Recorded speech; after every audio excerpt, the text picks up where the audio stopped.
Hello hello. তো আজকে মা কইছে যে আমি রাস্তার বানাইতাম, মা খাইব।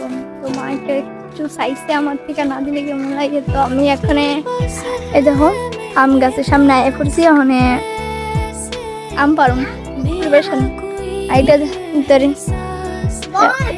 লাড়ি লইয়া বলতে বাঁশ লইয়া আইছে আম পারনের লেগা। তো আমরা পারতেছি, ঠিক আছে।